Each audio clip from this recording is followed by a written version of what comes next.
to record this session, and we'll post the recording and the PowerPoint online. And for that reason, we're going to ask folks to hold any questions until the end. And so please stay on mute until the end, and then we'll make sure to have some time for question and answers. In the meantime, invite everyone to just shoot a quick introduction in the chat. We'd welcome you to share your name, if you're representing a specific organization or business, and what brought you to the session tonight. Adam, can you go to the next slide? Just a quick agenda for the evening. We'll spend some time introducing LISC and what creative placemaking means to LISC. We're going to talk a little bit about opportunity zones and how they relate to this project before diving into Resilient Together, going over some of the basic details, how submissions will be evaluated, things of that nature, and then end with a quick case study of some past creative placemaking work and some time for questions. Next slide, please. Great. So as I mentioned, we work for a group called the Local Initiatives Support Corporation, or LISC. And LISC is a community development financial institution. We are headquartered in New York City and have 36 local offices across the country, including one right here in DC.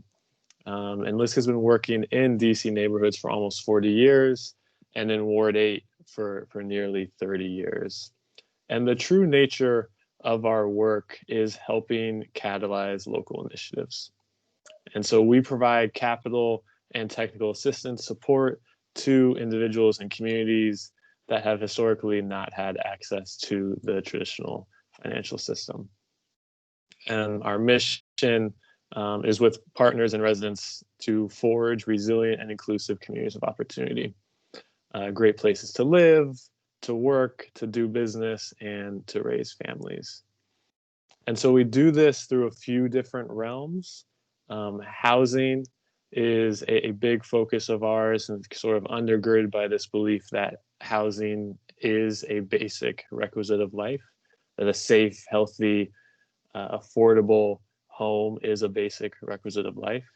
And so LISC invests in affordable housing via partnerships with both for and nonprofit enterprises. And then we also do a number of work through economic development. And so for LISC, our economic development focus is based off people, places, and businesses. And for us, this includes something that we'll often refer to as community fabric projects, or projects that are critically important to harnessing and cultivating the unique culture and potential of the DC region and the individual neighborhoods that make up DC. And so in the past, that's included supporting organizations like Anacostia Coordinating Council and the Washington Parks and People that focus on gathering and organizing, as well as events like the Black Love Experience and the Anacostia River Festival. And for purposes of our conversation tonight, creative placemaking. Next slide, please. And so when we talk about creative placemaking, what we're referring to are artists and art organizations who join their neighbors in shaping their community's future and working together towards place-based community outcomes. It's not necessarily focused on making a place more creative, but about creatively addressing challenges and opportunities. And we believe that creative placemaking is best locally defined and informed, and it should be about the people who live, work, and play in that place. And you'll see here a few of the values that inform our placemaking work. Artists as leaders, undergirded by racial equity, and then a strong focus on development without displacement.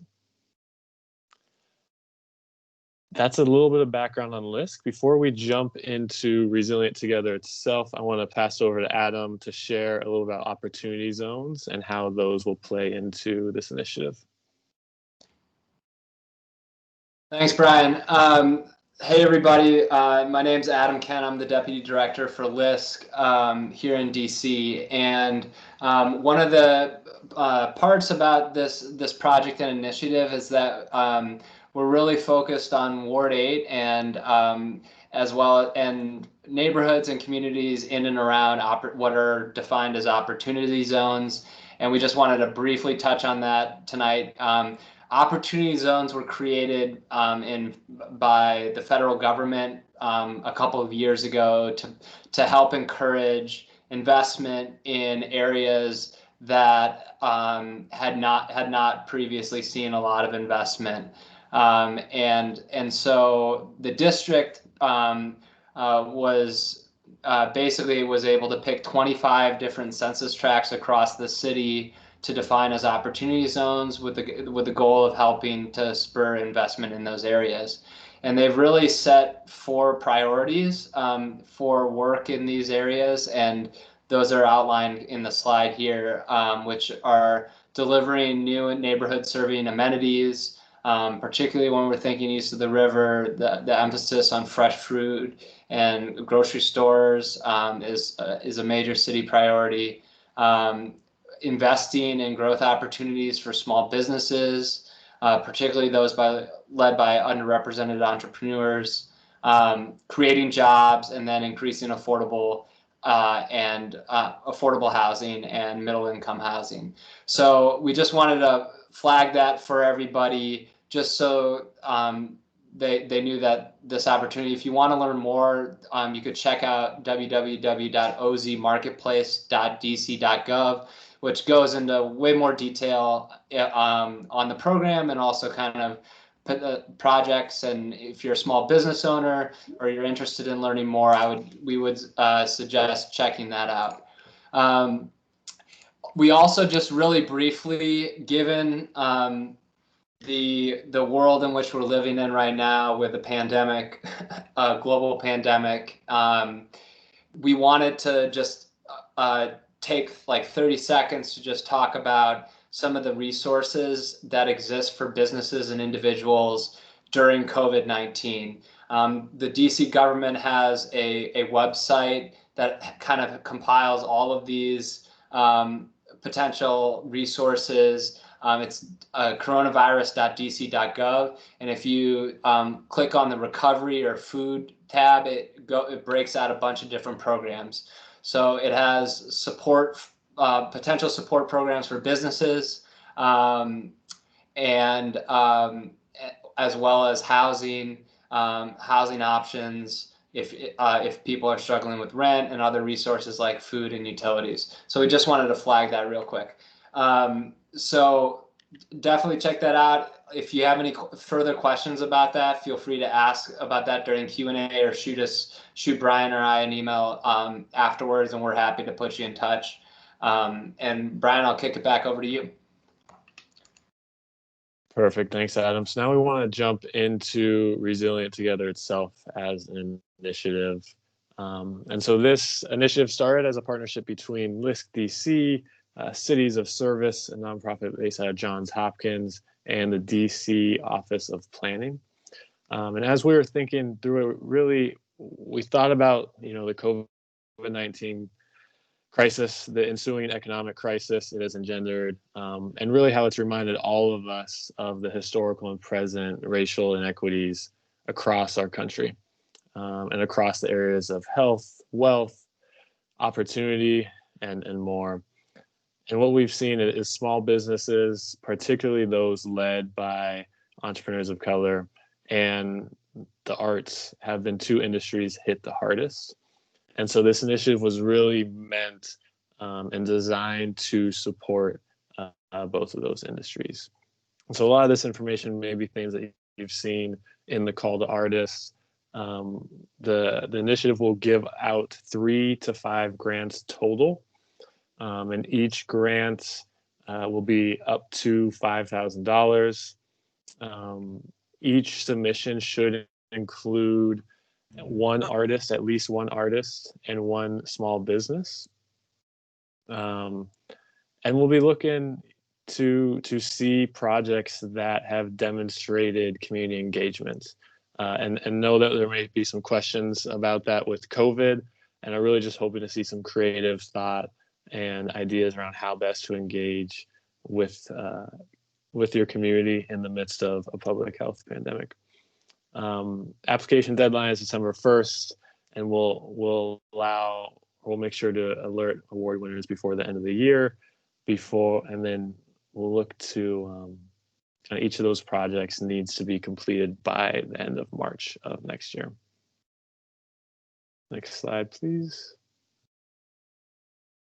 So in terms of eligibility, again, want to just reiterate that each submission must include at least one small business and one artist. There are some specific requirements for that business. That business must be run and owned by a person of color, must be located within or adjacent to a Ward 8 opportunity zone, and be in good standing with the District of Columbia.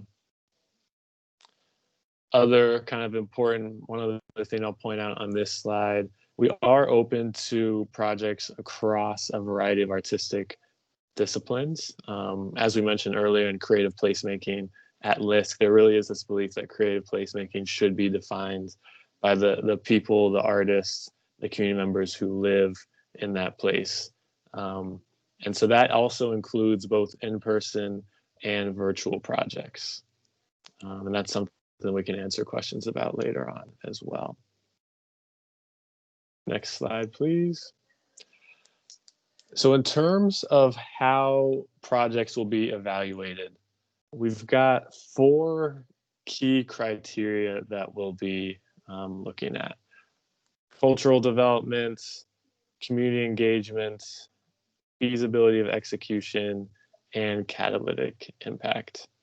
So for cultural development, right, how is this project celebrating and highlighting the culture of the neighborhood in which the business is? How is it supporting local artists? And how are those artists representing the larger community and neighborhood? For community engagement, we'll be looking to see how the community's been engaged in lead up to the proposal, and what plans there are to continue that engagement as part of the project itself. And we'll be super interested to see kind of what's being learned from that engagement and how the project's being informed by those learnings. And then in terms of feasibility of execution, I mean, are the budget and the timeline feasible? But also, you know, how is COVID-19 and the pandemic being taken into account? We fully recognize that between now and March, it comes a lot of uncertainty. And so we're not expecting any fortune telling. And for the winners themselves, you know, we plan on working really closely to adjust as necessary. But we do want to see in that proposal some thought to how to keep people safe while also keeping the community, while engaging the community. And then finally, catalytic impact. You know, how is this project going to live beyond its implementation? What are some of the challenges or opportunities that have been identified by the community and by the business? And then how is this project going to address those beyond March?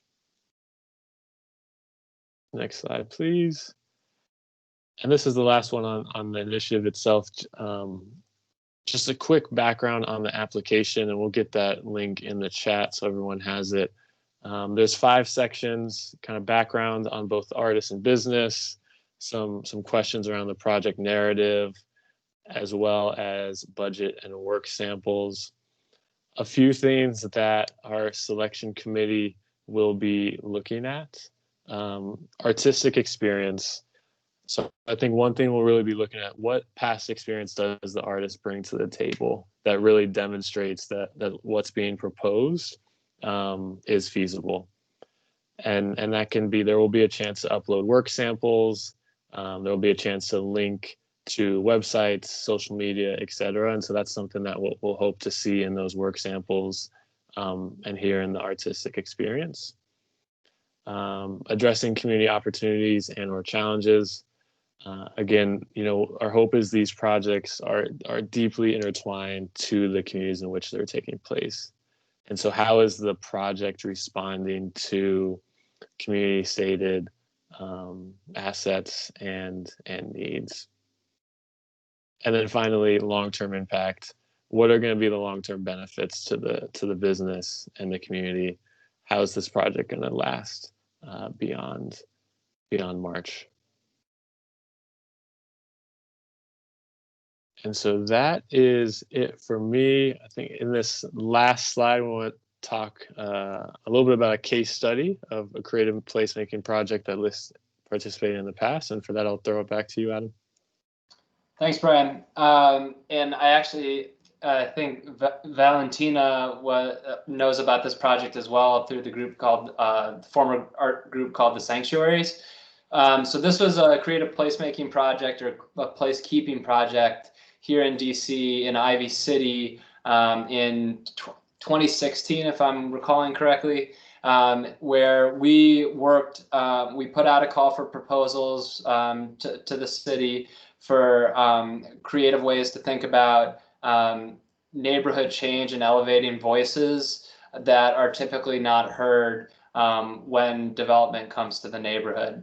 And so we worked, we got a great proposal from a former artistic community group called the Sanctuaries, where they really embedded community engagement throughout their process, where they actually partnered with youth in Ivy City who are living and from Ivy City to design a project where the neighborhood was engaged via asking what does Ivy City mean to you, and through creative ways of creating actual yard signs throughout the neighborhood where people filled out what Ivy City meant to them. And from those engagements and conversations, the team took photographs from that time, the stories and historical documents, and created a major 3D Ivy City sign that actually had the pictures of residents themselves in Ivy City in the letters. And there was a big celebration event where people were working on screen printing. A lot of the people in the youth in the community were part of this throughout the whole way in terms of learning the screen printing process, which was actually based in an art studio located in Ivy City. And so this is just one example of a project where artists work closely with community members to collaborate and highlight narratives that are typically overlooked sometimes in our city. And this event bridged a lot of existing divides, both racially and economically, that are on full display in Ivy City to this day. So that's just a quick example of kind of a past work that we've done in partnership with artists and community, and I think highlights the type of community engagement, or at least the community engagement that, creative community engagement that I think is really unique and something that we're looking to support as well. Perfect. Thank you, Adam. So yeah, now we just want to open it up for some questions. That's the end of our presentation. Feel free to kind of put those questions in the chat or unmute yourselves and ask directly, whatever works best. Yes, thank you so much. I do have a couple of questions. One of them, does it need to be a brick and mortar business? It's a great question. Yeah, that's a great question. And I would say our requirement is that the business needs to be located in Ward 8. And And so we do not have a requirement that you have to have a commercial storefront or a certain business, but we're looking for a Black or minority-owned small business located in Ward 8. How long does the business need to be existing? Brian, you want to take this in terms of kind of, we do have requirements based on grant funding to just verify that the business exists, but we have no, like, you have to be in operation 3 years or anything like that. Okay. So Brian, do you want to maybe kind of just outline what the typical kind of business background check process would be for us on this? Yeah, exactly. So we're trying to keep it as streamlined as possible. And so I think the way that we're going to do this through the certificate of good standing. I think the main thing that we want to see, right, is proof that is a real business. Absolutely. Offering goods or services. And so we found that the certificate of good standing is kind of the simplest route for us to do that. Okay. I have another question, but I can wait. I think somebody has something in the chat. Oh, thanks for pointing that out. I didn't scroll down. Aisha, great questions. So if the budget exceeds $5,000, should we submit the entire budget? That's a great question. And I think, in terms of kind of what we're looking for, because we understand like $5,000, Brian had talked about, we want to see how, like, does this project live on, but we're also realistic that $5,000 only goes so far, both for the artistic output, but also the support for the small business as well.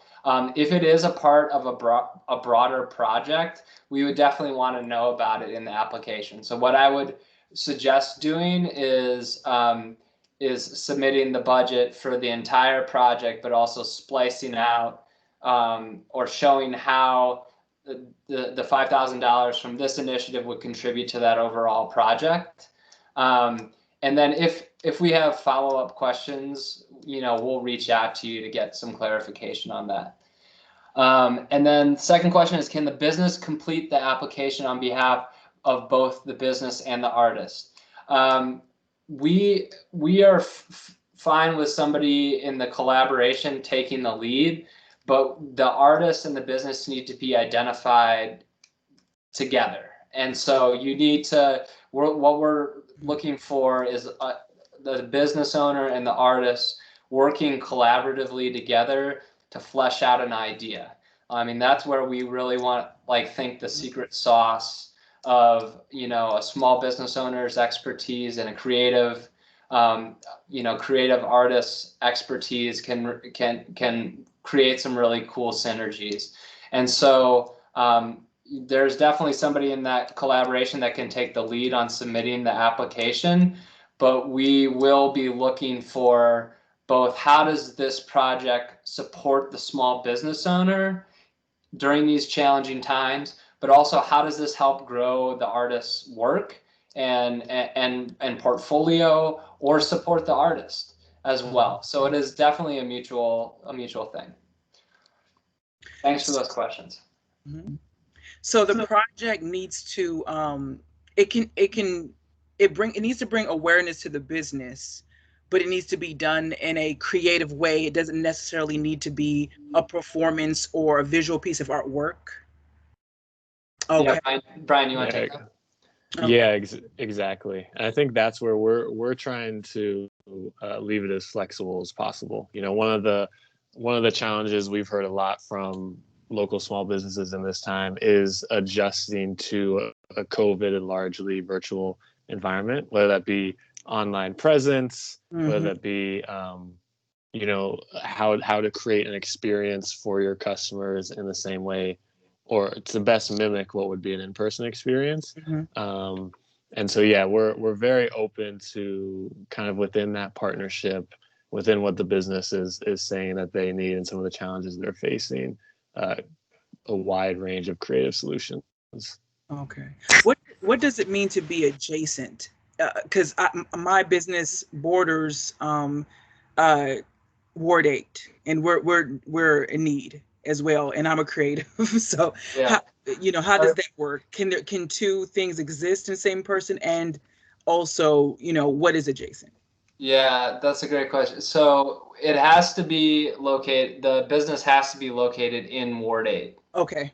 So that is like a threshold requirement. That's kind of what the project is. Okay. However, the artist doesn't necessarily have to be located in Ward 8.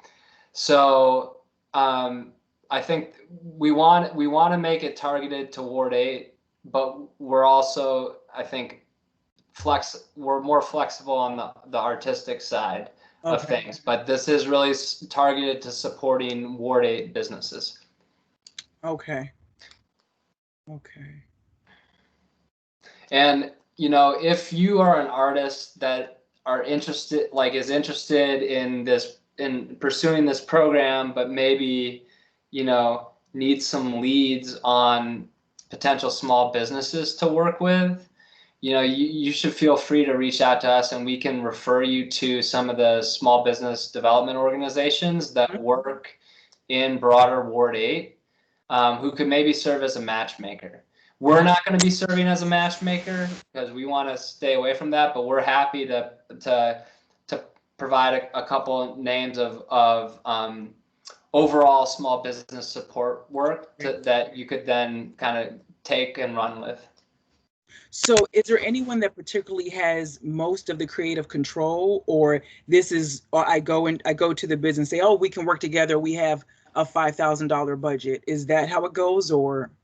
That's a great question. So the creative control, I mean, that is a worked out in partnership with the business itself. Okay. So what we're basically, when the selection committee selects the awardees, there is going to be like a general, but an MOU that exists that will be required to be executed between the business and the artist. And that is to protect both kind of the understanding that, when the grant gets dispersed, there's a legal contractual understanding between the artist and the business about what is going to happen. And so, I could see some small business owners really taking the lead, to Aisha's question about taking the lead on an application and saying, this is what I need. Like, I need creative content marketing on Instagram or whatever. And I'm gonna look for an artist that could do that. But we're also anticipating artists taking the lead on an application and go into a business and say, look, like, here's my talent. I see your business. Here's how I think I could add value to it. And are you interested in partnering with me on this? And it could work that way as well. But for the awardees section, there will be kind of an MOU, a standard MOU that will be put in place just to make sure that, that the budget is split and agreed upon in a way that, benefits both the business and the artist. Okay. Thank you. Sorry for that long answer. Oh, no. That was very helpful. Very helpful. Great. Hi, you guys. This is Aisha. Question. What about a scenario where there's two separate artists and two separate businesses applying? Are they able to come together on a project but still benefit from two awards? That is a good question. We think that we think that there could be multiple artists working with one small business. We've thought about that, and that would be cool. We haven't thought about kind of two different small businesses working with two different artists on a similar project. I think that would be interesting. I still think that they would need to apply individually, but they could link the relationship between the two businesses. Does that make sense? That makes sense. Okay, cool. Thanks for that. Great question. And then I'm seeing a question from Felicia in the chat here. Do the artists have to reside in DC? It's a great question. We'd say ideally in the DC region, but there's no kind of stipulation saying they must reside in DC.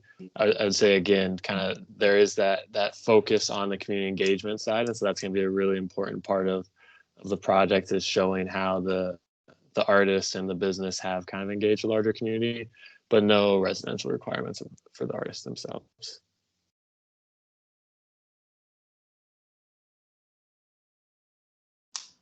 Any other final questions from folks? I think Felicia might have another question. Is she muted? Oh, here we go. Hold on. Felicia, I think we can hear you now. I know, I'm just pushing all these buttons. Okay. I'm sorry. I was going to say thank you so much for responding to my question, because I work with a host of artists all over the country. And so I wanted to make sure that we're not talking about just staying in Ward 8, DC, or if it's regional, or if I can go outside of the area. Okay, yeah, no, just to reiterate what Brian said, like you got to be the business side of it, the small business side has to be based in Ward 8. The artist, there is no residency requirement, but the artist most likely is going to be close to DC in the region, just given the community engagement portion. Okay, that's fine. Cool. I'm in Ward 8, but I just wanted to make sure. Okay. Awesome. Thank you. Thanks for that question. No problem. Thank you. Any other questions that we can answer?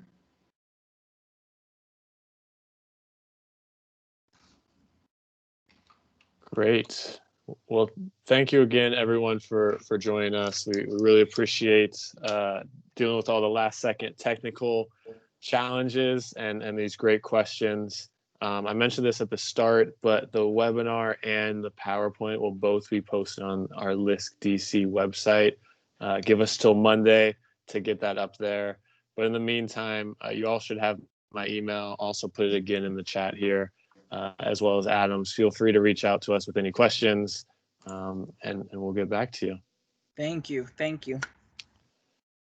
Thanks again, everyone. Take Have a great evening. Thank you.